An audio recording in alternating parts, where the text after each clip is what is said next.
So we'll learn about faith in action, or I would say faith without action is dead. So அதை பத்தி தான் நம்ம பார்க்க போறோம்.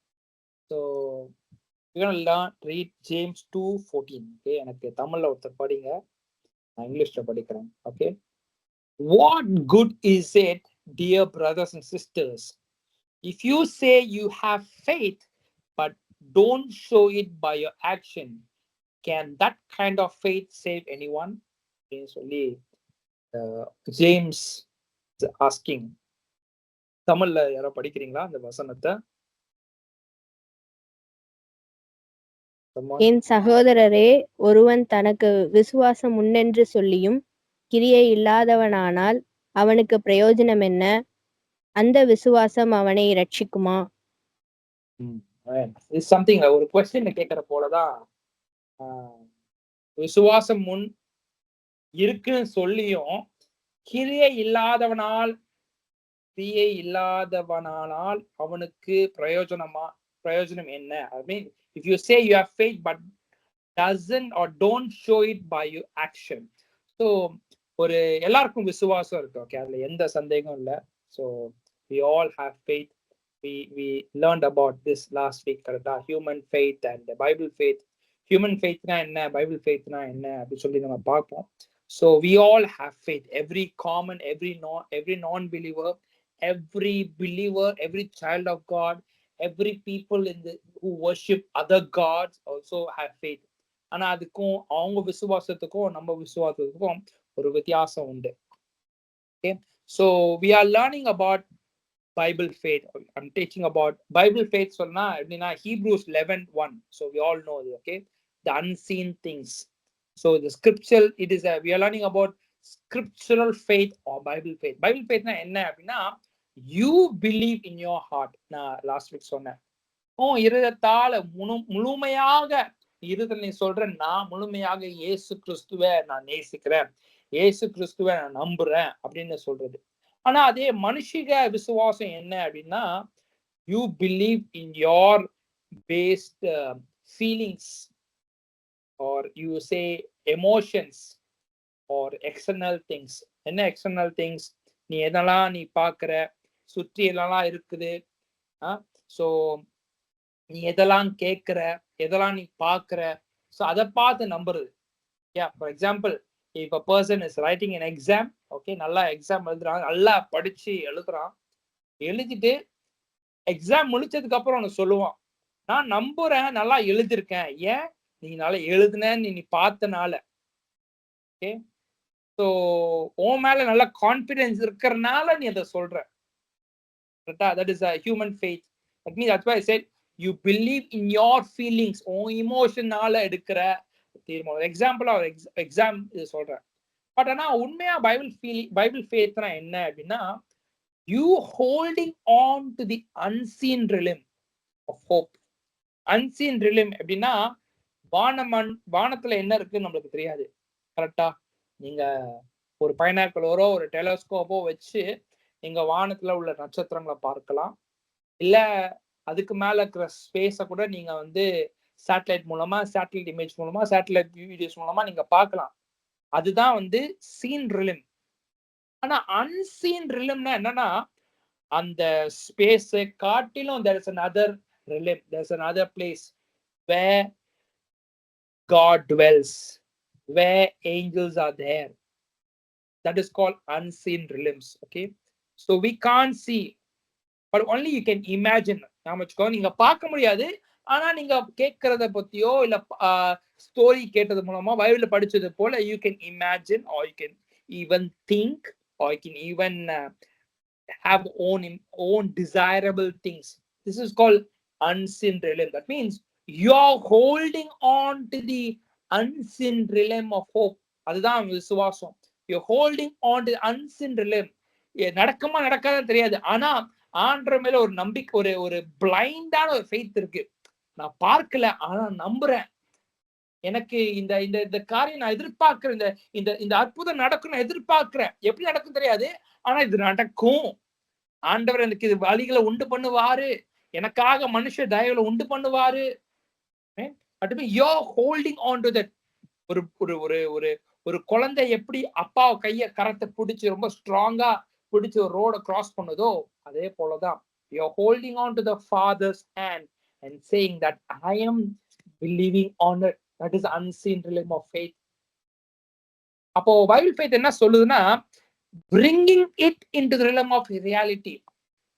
நீ பார்க்கல, உனக்கு அற்புதம் நடக்கும், இந்த வார்த்தை ப்ராமிஸ் வேர்டு கொடுத்திருக்காங்க, ஆனா அது எப்படி உங்க ரியாலிட்டி கொண்டு வரனா, that means you're bringing, that means நீ கேட்ட வாக்குத்தத்த வசனமா இருக்கலாம், இல்ல ஒரு ப்ராஃபஸியா இருக்கலாம், அது எந்த காரணம் இல்ல ஒருவேளை ஆண்டவர் நீ தனிப்பட்ட விதமா அந்த பைபிள் படிக்குமா பேசின காரியமா இருக்கலாம், அது என்ன வேணா இருக்கலாம். that means you are bringing it into realm of reality. நீ பார்க்கல, ஆனா but you're bringing it down by the word of God. That is called Bible faith.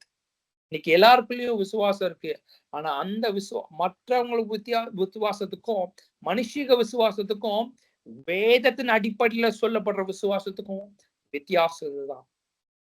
இன்னொரு முக்கியமான விஷயம், பைபிள் ஃபெய்த் மீன்ஸ் வேதத்தின் அடிப்படையாக சொல்லப்படுகிற விசுவாசம் எப்படி வளரும்னா வசனத்தினால மட்டும்தான் அது நடக்கும். வசனத்தினால மட்டும்தான் அதுல அவனோட விசுவாசம் அதிகரிக்கும். அதனாலதான் ஜேம்ஸ் இங்க சொல்றாரு, you say you have faith. உண்மைதான், உனக்கு விசுவாசம் இருக்கு, எல்லார் மனுஷனுக்குள்ளயும் விசுவாசம் இருக்கு. இங்க இருக்கிற 5 பேர் 7 பேர் எத்தனை பேர் தான் சரி, எல்லாருக்குள்ளயும் விசுவாசம் இருக்கு, உண்மைதான். பட் he's saying but அப்பனா don't show it by your action. That means if you are not showing it in an action, is called to be a dead faith. அது செத்து போன ஒரு விசுவாசமா இருக்கு. இன்னைக்கு ஒரே ஒரு கேள்வி கேட்கிறேன், is your faith is alive? Is your faith is alive? Okay, let me say this.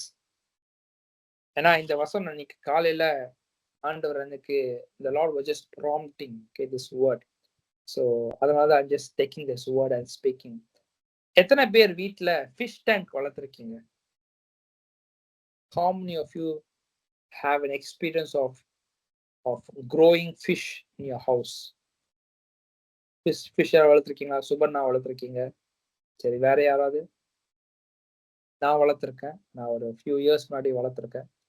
Okay, Abhishek வளர்த்திருக்கீங்க, கியூட்ல, நைஸ் நைஸ். ஓகே, சரி, முதல் காரியம் ஒரு ஃபிஷ் டேங்க் வளர்க்கறதுக்கு நீங்க என்ன பண்ணுவீங்க? ஒரு ஃபிஷ் டேங்க் வளர்க்கறதுக்கு ஆசைப்பட்டு நீங்க போயிட்டு கடைக்கு போயிட்டு ஒரு ஃபிஷ் வாங்கிட்டு வந்துடுறீங்க. இந்த ஃபிஷ்ஷுக்கு வேண்டிய உணவு போட்டுறீங்க, அந்த ஃபிஷ்ஷுக்கு வேண்டிய எல்லா நியூட்ரிஷியஸ் திங்ஸ், அந்த வாட்டர் எல்லாத்தையும் மிக்ஸ் பண்ணிடுறீங்க. அதுக்கப்புறம் என்ன பண்ணுவீங்க? What will you do for the fish? யாராவது ஒருத்தர் சொல்ல முடியுமா? ஆக்சிஜன் ஒழுங்கா கிடைக்காது. ஆக்சிஜன் கிடைக்குதான்னு சொல்லி every time you will be keep on monitoring. அதுக்கு சாப்பாடு போடுறீங்களோ இல்லையோ அது செகண்டரி விஷயம். ஆனா அந்த வாட்டருக்கு முக்கியமானது அந்த சுவாச காற்று இருக்குதா, அந்த மோட்டர் வேலை செய்யுதா, அந்த மோட்டர் எந்த கோளாறு கொடுக்காம ஓடுதா செக் பண்ணும். ஒருவேளை அந்த ஆக்சிஜன் கட் ஆச்சு அப்படின்னா என்ன ஆகும்? the fish will die, not instantly. உடனே மரிச்சு போகாது, உடனே சுவாச காற்று cut ஆயிடாது. it will be alive for few days.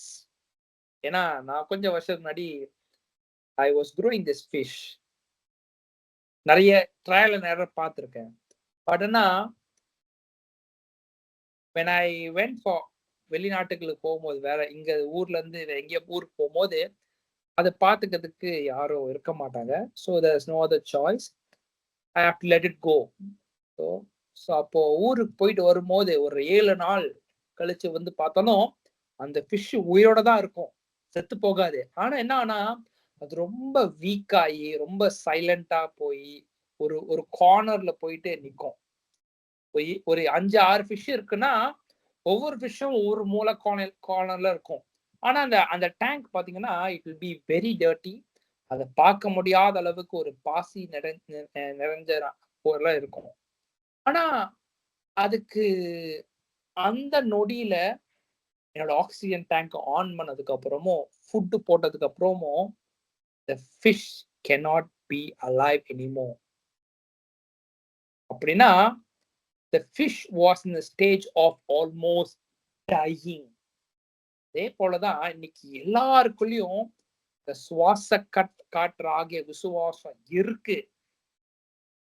ஆனா நீ அதை செயல்படுத்தல அப்படின்னா you're trying to put into action, but as a result it is coming into a dead faith.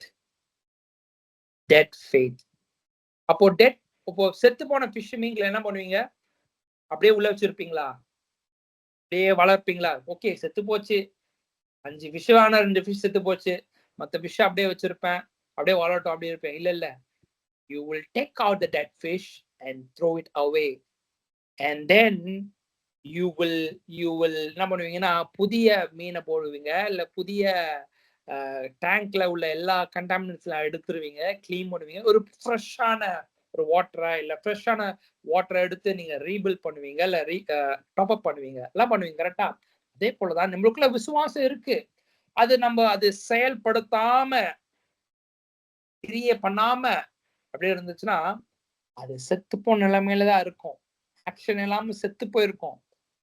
அப்பனா அதே விசுவாசத்தை ஓடக்கூடாது. You need to let go certain things that is dead and throw it away, build it back with a fresh word of God. இன்னைக்கு எல்லாருக்குள்ளயும் விசுவாசத்துல ஒரு தடுமாற்றங்கள் உண்டு. Faith is always being tested again and again and again. Do you believe it? உங்க வாழ்க்கையில ஒரு ஒரு ஒரு ஸ்டேஜ் வந்துட்டீங்கன்னா அடுத்த ஸ்டேஜ் போகிறதுக்கு there will be a test of faith. Right? ஒரு கிளாஸ்ல இருந்து அடுத்த கிளாஸ் போறதுக்கு there will be a test. கரெக்டா? ஒரு ஜாப் வைஸ்ல ஒரு ஒரு ஒரு ப்ரொமோஷன் வரப்போகுது அப்படின்னா there will be a test will be taking place in your company or in your organization. Same manner, if you need to grow in your faith, a test has to happen again and again. But அந்த test எப்படி நடக்க போகுது? it is by your action alone. அது எப்படி pass ஆக போறீங்கன்னா அது உன்னோட செயல் நிமித்தமா தான். Okay, இன்னைக்கு you want to learn something from this where James is teaching here. இதுல என்ன சொல்ல வராரு அப்படின்னா, what is trying to give an example, verse 15 and 16. Suppose you see a brother or sister who has no food or clothing, and you say goodbye and have a good day, stay warm and eat well, but you don't give that person any good food or clothing. What good does that do? ஒரு ஒரு தம்பியோ ஒரு அண்ணாவோ ஒரு அக்காவோ தங்கச்சியோ யாரா இருக்காங்க, கஷ்டப்பட்டு இருக்காங்க சாப்பாடு இல்லாம. கரெக்டா? அவங்க சந்திக்கிறீங்களா, அவங்க பேசுறீங்க, நல்லா பேசிட்டு சரி பாய், உடம்பு பார்த்துக்கோங்க, நல்லா பார்த்துக்கோங்க, உங்க உடம்பு பார்த்துக்கோங்க, நல்ல வேலை செய்யுங்க, வேலை தேடுங்க, அது எல்லாத்தையும் சொல்றீங்க.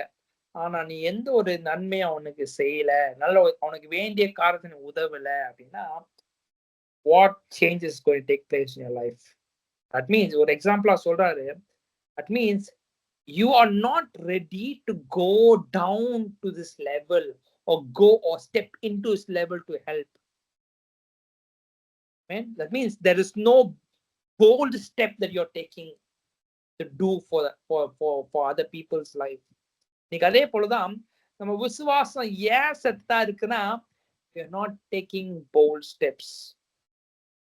Man, so what he's trying to say, okay, we will continue this. Verse 21 and 24, maybe ஒருத்தர் Subarna, can you help me to read this? Verse 21 ல இருந்து 24 வரையும் நீங்க படிங்க. James 2:21 to 24. Don't you remember that our ancestor Abraham was shown to be right with God by his actions when he offered his son Isaac on the altar? You see, his faith and his actions worked together. His actions made his faith complete, and so it happened just as the scripture says. Abraham believed God, and God counted him as righteous because of his faith. He was even called the friend of God. So you see, we are shown to be right with God by what we do, not by faith alone. Amen. So let me go by point by one. Okay. முதல் காரியம் 21th verse. Okay. 21st verse. Don't you remember that ancestor Abraham? So we all know about this great man of God. Okay. Abraham, who's the father of faith. Abraham was shown to be right with God by his action when he offered his son Isaac on the altar. So இந்த கதை நமக்கு எல்லாருக்கும் தெரியும். Abraham ஒரு பையன் இருந்தான், காத்திருந்து ஒரு மகனை பெற்றுக்கொண்டான் ஐசக்கு. ஸோ ஸோ அப்போ அப்போ அவனை பலிபீடத்துல வைக்கும் போது ஆண்டவர் வந்து அது என்ன பண்ணா, he was shown to be right with God by his action. That means his faith has an action. அப்போ ஜேம்ஸ் திருப்பி சொல்றாரு, you see his faith and action work together. Faith and action work together. And அடுத்த மூன்றாவது காரியம் சொல்றாரு, என்ன சொல்றாரு, and it so happened, just as scripture says, Abraham believed God and counted him as righteous because of his faith, and he was even called the friend of God. இன்னைக்கு நம்ம இந்த பேசேஜ்ல இருந்து இந்த காரியத்துல இருந்து என்ன கற்றுக்கொண்ட போறோம் அப்படின்ற காரியத்தை பார்க்க போறோம். ஓகே, ஃபர்ஸ்ட் திங், முதல் காரியம், my faith in God has to be different. என்ன சொல்றீங்க அப்படின்னு கேட்கலாம். My faith, that means the faith in God, நீ ஆண்டவரை நம்புறல, அது வித்தியாசமா இருக்கணும். You see, Abraham's faith was different. Abraham was put into test. அவனு விருப்பமான ஒரு குழந்தைய, விருப்பமான ஒரு மகனை பலிபீடத்துக்கு நேராய் வந்து என்ன பண்ணனா, ஆண்டவருக்காக பலியிடாய் வந்து செலுத்தினான். Is it a normal thing? எல்லாரும் இது பண்ணுவாங்களா? இல்ல. இன்னைக்கு ஆபிரகாம் போல you name it, okay, Isaac அப்படி பண்ணானா, இல்ல ஜேக்கப் அப்படி பண்ணானா, இல்ல ஜோசப் அப்படி பண்ணானா, இல்ல வந்து you name it, okay, David அப்படி பண்ணானா, சோலமன் அப்படி பண்ணானா? No. For Abraham case is different. It means his faith was totally different from anyone else. இன்னைக்கு அதே போலதான் my faith in God has to be different. இன்னைக்கு எல்லாருக்குள்ளயும் விசுவாசம் இருக்கு, ஆனா எனக்குள்ள இருக்க விசுவாசம் வித்தியாசமானது. அது மனுஷனோட வித்தியாசம் இல்ல, ஆண்டவர் மீது வைத்திருக்க விசுவாசம். அப்படின்னா that means my faith is not the standard of the world. எல்லாரும் விசுவாசிக்கிறது போல நான் விசுவாசிக்கிறது சொல்றது வேற, ஆனா என்னோட விசுவாசம் வேதத்தின் அடிப்படையில இருக்குல்ல, அந்த வித்தியாசம் நம்மளுக்குள்ள வேணும். இன்னைக்கு உங்களே செக் பண்ணிக்கோங்க. Am I living a faith-filled life? எனக்குள்ள விசுவாசம் இருக்கு, ஆனா எனக்குள்ள இருக்க விசுவாசம் மற்ற மனுஷங்களுக்குள்ள இருக்க அதே விசுவாசம் போல இருக்கா? எல்லாரும் நம்புறாங்க எக்ஸாம் எழுதி முடிச்சுட்டு நல்லா மார்க் வாங்குவாங்க, கரெக்ட் தான். ஆனா அவங்களுக்குள்ள இருக்க விசுவாசமோ உனக்குள்ள இருக்க விசுவாசமோ ஒரே மாதிரி இருக்கா? செக் பண்ணிக்கோ. எல்லாரும் அவங்க நம்பி அவங்க டேலண்ட்னால படிச்சு, டேலண்ட்னால எழுதி, டேலண்ட்னால ஹார்ட் ஒர்க் பண்ணி தூங்காம எக்ஸாம் எழுதிருக்கலாம். அப்கோர்ஸ் நீ அதுதான் பண்ணிருப்ப, நீ நல்லா படிச்சிருப்ப, நீ ஹார்ட் ஒர்க் பண்ணிருப்ப, நீ முயற்சி எடுத்திருப்ப. ஆனா உன்னோட முயற்சி எப்படி சொல்லணும்னா, கர்த்தர் எனக்கு உதவி செய்தார், கர்த்தர் என்னை எக்ஸாம் எழுத வைத்தார், கர்த்தர் இந்த எக்ஸாம் நல்லா எழுதுறதுக்கு கிருபையை கொடுத்தார். எனக்கு நல்லா அழகா சொன்னாங்க கியூட்ல, நான் படிக்காம போனேன், படிக்க நேரம் இல்ல, ஆனா கர்த்தர் உதவி செஞ்சார். Yes, that is the difference that you make with that is faith that you have in God. That means your faith of standard must not be a world standard or your neighbor's standard or your friend's standard. இது நான் example அடிப்படையா தான் கொடுக்குறேன். ஒரு வேலையை எடுத்துப்போமே, இல்ல ஒரு ஒரு ஒரு ஒரு ஒரு அற்புதமா எடுத்துப்போமே, ஒரு சரீரத்துல ஒரு பலவீனம் இருக்கு, அந்த பலவீனத்துல இருந்து எனக்கு சுகம் கிடைக்கணும்னு எடுத்துக்கலாமே, எதுவும் எடுத்துக்கலாம். ஆனா என்னோட விசுவாசம் வேதத்தின் அடிப்படையில இருக்கா? என்ன அது வேதத்தின் அடிப்படையில? Let me give an example. We all know this woman called woman with a bleeding issue. அவளுக்கு எப்ப விசுவாசம் இருந்துச்சு? இயேசுவை தொட்டுட்டா போதும், அவர் ஆடைய தொட்டுட்டா போதும், வஸ்திரத்தை தொட்டுட்டா போதும், எனக்கு இந்த அற்புதம் நடக்கும். Is it a normal faith? No, it is a greater faith. அதனால இயேசு சொல்றாரு, உன்னோட விசுவாசம் உனக்கு சுகத்தை கொடுத்தது. எஸ், இன்னைக்கு whatever may be a miracle that you're expecting, whatever may be a breakthrough that you're expecting, but by your faith in God will change the course of your life. Amen. Amen. So இன்னைக்கு can you blindly believe in God and tell to God, Lord, I blindly believe you, Lord. கண்மூடித்தனமா நான் விசுவாசிக்கிறேன். எல்லாம் சொல்லுவாங்க, கண்மூடித்தனமா இந்த காரியத்தை நம்பின ஆண்டவரை. இன்னைக்கு அப்பேற்பட்ட காரியத்தை சொல்லணும். எனக்கு நடக்குமோ நடக்காது, அது வேற விஷயம். எனக்கு இது வேலை கிடைக்கும் கிடைக்காது, அது செகண்டரி. ஆனா blindly I'm going to focus on God. Blindly I'm going to rely on God. Blindly I'm going to hold to my Father's hand. I'm going to walk in the journey with Lord. அந்த உறவுல நான் நடக்க போறேன். அந்த புதிய அனுபவத்துக்குள்ள நடக்க போறேன். கிறிஸ்துவோடு பிரயாணம் பண்ண போறேன். பிளைண்டா, எந்த ஒரு எதிர்பார்ப்பும் இல்லாம, are you ready to blindly believe on God? That is the difference that you make with you and other people. அடுத்த ஒரு இரண்டாவது காரியம் we need to learn from this passage. Verse 21, we all see Abraham was shown to be right with God by his action. As I said earlier, his faith was tested. இன்னைக்கு, is your faith are being tested again and again and again? விசுவாசம் பரீட்சை இருக்கா? ஒவ்வொரு முறையும் ஒவ்வொரு காரியம் வாழ்க்கை நடக்கும் போது அந்த விசுவாசம் பரீட்சை நடக்குதா? அந்த விசுவாச பரீட்சையில நான் pass ஆறனா? Secondly, we saw this, that he laid his son on the altar. We all know the scripture, Genesis 22, 9 and 11. We all know the story. Can you see this part? Abraham ஆண்ட சொன்ன காரியத்தை எப்படி அவன் கீழ்ப்படிந்து நடந்தான் பார்க்கலாமா? When they arrived, யார் அந்த when? யார் they? பாத்தீங்கன்னா, it is Abraham, his son Isaac. When they arrived at the place where God told him to go. அப்படின்னா, விசுவாச பரீட்சையில ஆண்டவர் சொன்ன காரியத்துக்கு, சொன்ன இடத்துக்கு நேரிட்டு அவன் நடந்து வந்தான். அவன் ஆண்டவர் சொன்ன இடம் வேற, இவன் போன இடம் வேற இல்ல. ஆண்டவர் எந்த டெஸ்டினி சொன்னாரோ, எந்த இடத்துக்கு போக சொன்னாரோ, கரெக்டா அந்த இடத்துக்கு he went there with his son. ரெண்டாவது காரியம் என்ன காரியம்னா, he built up an altar and arranged the wood on it. அப்படின்னா, ஆண்டவர் போக சொன்ன இடத்துக்கு அவன் போகிறது மட்டும் இல்ல, அவன் அங்க போய் ஆண்டவருக்காக ஆராதனை செய்தான். இன்னைக்கு I want to tell you something. God is bringing up to your place where God wants you to be.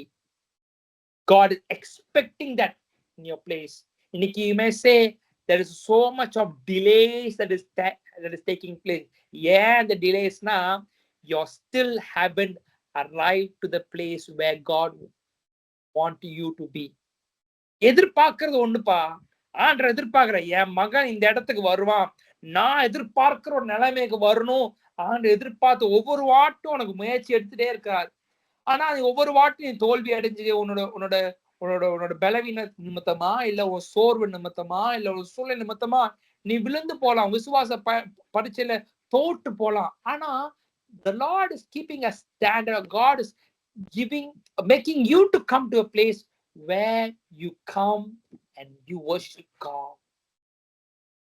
இந்த இடத்துல அடுத்த பகுதி பார்க்கும்போது he tied his son Isaac and laid him on the altar top of the wood. He tied his son Isaac and laid. அப்படின்னா what the Holy Spirit said is something like this: are you ready to give up things on the time of worship? ஆண்டருக்கு நீ ஆராதனை செய்யற, ஆண்டருக்கு ஜெபம் பண்ற, எல்லாம் பண்ற, ஆனா அந்த பலியிடல அந்த அந்த அந்த தருணத்துல வந்து ஆண்டர் சமூகத்துல வந்து are you ready to give up things? Are you ready to give up things? You are desiring one thing in your heart. எனக்கு இந்த திருமணம் நடக்கணும், எனக்கு இந்த காரியம் நடக்கணும் சொல்லிட்டு இதுக்காக நான் ஆண்டர்ட்ட என்ன சொல்லு ஒரு ஒரு தமிழ்ல சொல்லுவாங்களே 999 சொல்லுவாங்க பாத்தீங்களா, ஒரு குழந்தை எப்படி அப்பாட்ட வந்து கேட்டுட்டே இருப்பாங்க பாத்தீங்களா, அதே போலதான் you are desiring in your heart that God wants to do a miracle, God wants to change things, God wants to give a breakthrough, God wants to give a job, God wants to give us certain things in your life. எது பார்க்கிற உண்மைதான், நீ ஆண்டு ஒவ்வொரு முறையும் வந்து வந்து கேட்கிற உண்மைதான். ஆனா ஆண்டவர் எதிர்பார்க்கிறாரு இதை எல்லாத்தையும் ஒதுக்கி விட்டு வெறுமையா வந்து நிக்க முடியுமா அப்படின்ட்டு ஒரு கேள்வி உன்னோட கேட்கிறாரு. Are you ready to lay it before the presence of God? It may anything. It may be even the most precious thing that you are holding on. விலை மதிக்க முடியாத காரியம், உனக்கு விருப்பமான ஆசையான காரியம், அது எது வேணா இருக்கலாம். Are you ready to lay it on the altar? Man, are you ready to lay it on the altar? You know why? This made Abraham to be made right with God. Did you see this verse 21 la? Abraham was shown to be right with God by his action. Abraham ஒரு இடத்துல இருக்கான், okay, ஆண்டருக்கு ஆராதனை செலுத்துறதுக்கு ஒரு இடத்துல ஒரு பகுதிக்கு போயிருக்கான், ஜெபிக்கிறதுக்கு போயிருக்கான், பலியிடத்துக்கு போயிருக்கான். ஆனா he was shown to be right. அப்படின்னா அங்க எத்தனையோ பேர் இருந்திருக்கலாம், ஆபிரகாம் போல எத்தனையோ எத்தனையோ எத்தனையோ ஜனங்கள் இருந்திருக்கலாம் அந்த பட்டணத்துல, அந்த ஊர்ல. ஆனா Abraham was made special in sight of God by his action. இன்னைக்கு today, are you going to lay it before the altar? Are you ready to lay it down? It may be most desired thing. ஒருவேளை ஆண்டவர் கொடுத்த ஐசக்கு கூட இருக்கலாம், அது ஒரு வாக்கு தத்தமா கூட இருக்கலாம், நீ விருப்பமான காரியத்தை ஆண்டவர்கிட்ட கேட்டு கேட்டு ஆண்டவர் கொடுத்திருக்கலாம். ஆனா are you ready to give it back to the Lord? Are you ready to give your promise Isaac back to the Lord?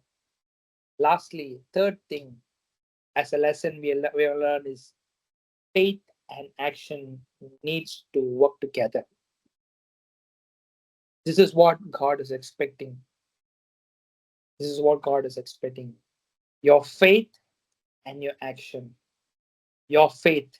This faith irukpa, ana your action is lacking. This is what God is expecting. Your faith and action. But our expectation is all about this. என்னோட expectation எனக்கு விசுவாசம் வேணும், விசுவாசம். நீ விசுவாசத்துல தகுதி உள்ளவனா ஆயிட்ட, அதை வளர்ந்து வந்துட்டே இருக்கிற, ஆனா you're not ready to do things on the realistic things. Amen. Amen. So நீ வேதத்தை படிக்க படிக்க உனக்குள்ள விசுவாசம் பில்ட் ஆயிட்டே இருக்கு. கரெக்டா? விசுவாசம் பில்ட் ஆயிட்டே இருக்கு. Let's say we learned about this woman. Again, I'm telling you example of a woman who had a bleeding issue. அவ இயேசு போன இடத்துக்குள்ள போன இயேசுவை பத்தி அதிகமா கேட்டு கொண்டிருக்கலாம், இயேசுவை சந்திச்சா போதும் எனக்கு அற்புதம் நடந்துரும் சொல்லு விசுவாசத்தோட போறா, விசுவாசம் அவங்களுக்குள்ள இருந்திருக்கு. ஆனா you know what is the action? அவர் இயேசுவை சுற்றி எத்தனையோ ஜனங்கள் இருந்தாலும் அதன் மத்தியில ஒரு ஆடைய தொட்டுட்டா போதும் சொல்லி நினைக்கிறது மட்டும் இல்ல, அதை செய்தா, செஞ்சு முடிச்சா. That made Jesus stunned by the faith in her. இன்னைக்கு what is the action? What is your doing? What is your work? And கடைசியா we see this verse 24, James 2:24. So you see we are shown to be right with God by what we do, or by faith alone. You are shown. முதல் காரியம் பார்த்தோம், Abraham was shown right to be with God பார்த்தோம் 21th verseல. 24th it is you and me, we are shown to be right with God by what we do, not by faith alone. What is your doing? What is your work? What are you ready to do things for the Lord? What are you ready to give up things for the God, for the Lord on the altar? நீங்க கண்களை மூடி நீங்க சொல்லுவீங்களா, ஆண்டவரே எனக்கு காண்பித்து கொடுங்க, நான் எதெல்லாம் விடணும், நான் உங்களுக்காக என்ன செய்யணும், நீ என்கிட்ட என்ன என்ன எதிர்பார்க்கிறீங்க ஆண்டவரே. ஆபிரகாம் கிட்ட ப்ராமிஸ் சைல்ட் ஆகி ஐசக்க கேட்டீங்க, எனக்குள்ள என்கிட்ட என்ன எதிர்பார்க்கிறீங்க ஆண்டவரே அப்படின்னு நீங்க கேட்பீங்களா? I will not know. Be very frank. I cannot tell you what God is expecting for you to live. No. The connection is between you and God.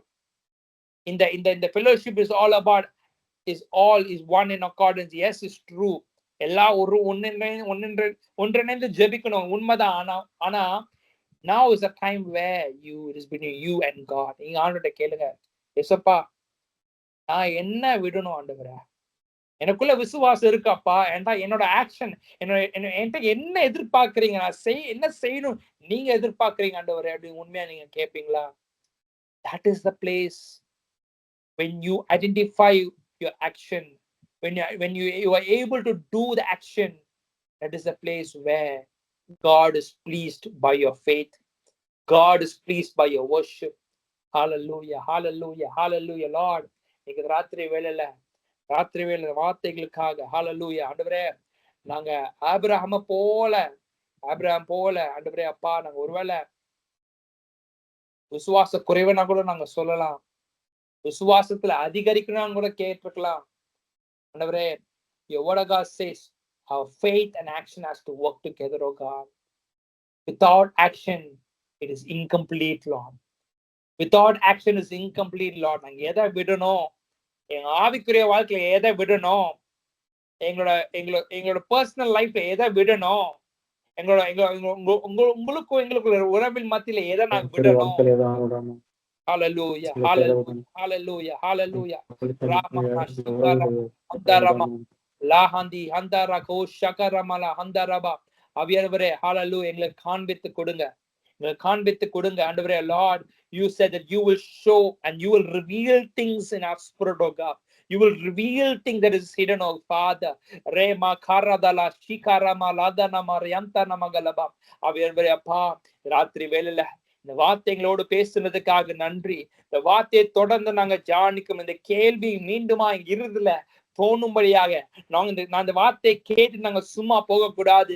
But Lord, you will stir our hearts, Lord. You will stir our spirit, Lord. Whatever things that we are lacking and we need to do it, Lord. நாங்க கேட்டு நாங்க போக கூடாது, அதை செயல்படணும். We need to identify the things that we are lacking, oh Father God, Master. We thank you, we praise you, we glorify you, Lord. We give you all the glory and honor. In Jesus' mighty name we pray. Amen. எல்லாரும் சேர்ந்து சொல்லுவீங்களா? என் ஆத்துமாவே கர்த்தரை ஸ்தோத்திரி, என் முழு உள்ளமே பரிசுத்த நாமத்தை ஸ்தோத்திரி. என் ஆத்துமாவே கர்த்தரை ஸ்தோத்திரி, அவர் செய்த சகல உபகாரங்களை மறவாதே.